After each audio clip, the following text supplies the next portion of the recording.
కాదు, నేను టికెట్లు అమ్మడం లేదు. కొన్ని పార్టీలు అమ్మే ఇంత మనకు ఇప్పుడు అమ్ముతున్నారు కానీ మేము టికెట్లు మాత్రం అమ్మడం లేదు. టికెట్లు అమ్ముకున్నట్టు కొంటే ఇప్పుడు ఇది కావాల్సిన పని లేదు.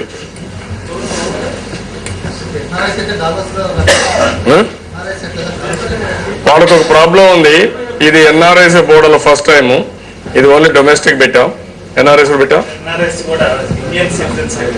ఇండియన్ సిటిజన్స్ అయితే అక్కడ అమెరికన్ సిటిజన్షిప్ లేకుండా ఉంటే ఇవ్వచ్చు అనమాట.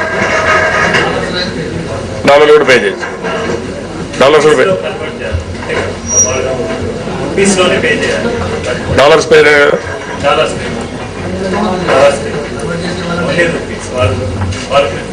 No, we are thinking other procedures అన్ని ఫాలో అయిన తర్వాత we want to open extend to NRIs.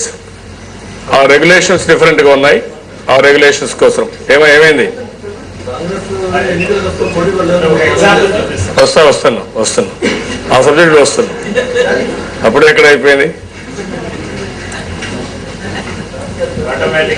మీలో ఎవరు డొనేషన్ ఇస్తే కరెక్ట్ గా ఎక్కువ వస్తాయండి? మీ 5 మందిలో వాళ్ళు సరే వాళ్ళ కథ మళ్ళీ మీకది చెప్పాలంటే వాళ్ళకది చెప్తారండి.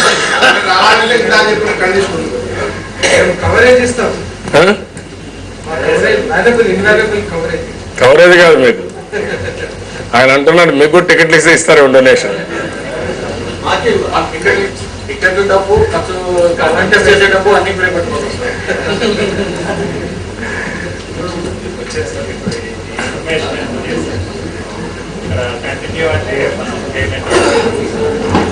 మీరు ఎక్స్ప్లెయిన్ చేయండి ఏదైనా ఉంటే.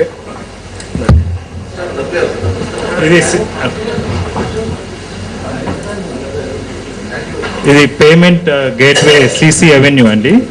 ఇప్పుడు ఇన్ఫర్మేషన్ మనం ఆన్లైన్లో మన డీటెయిల్స్ ఇచ్చి address, phone number plus email address ఇచ్చి మనం ఆన్లైన్ ద్వారా పేమెంట్ వెళ్తే ఆటోమేటిక్గా సిసి అవెన్యూ వెబ్సైట్కి వెళ్తాం. అక్కడ ఈ ఇన్ఫర్మేషన్ క్యారీ ఫార్వర్డ్ అయ్యి అక్కడ మన డొనేషన్, మన డెబిట్ కార్డ్ కానీ, ఏటీఎం కానీ, క్రెడిట్ కార్డ్ కానీ, నెట్ బ్యాంకింగ్ ద్వారా కానీ మనం ఆన్లైన్ పేమెంట్ చేయొచ్చు. ఆటోమేటిక్గా మీకు రిసిప్ట్ కూడా ఈమెయిల్లో వచ్చేస్తుంది.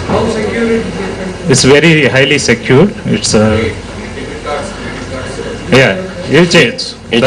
Credit card, ATM cum debit card, net banking, okay, payment, mobile payment, ITZ cash card, ఇవన్నీ ఎలిజిబుల్.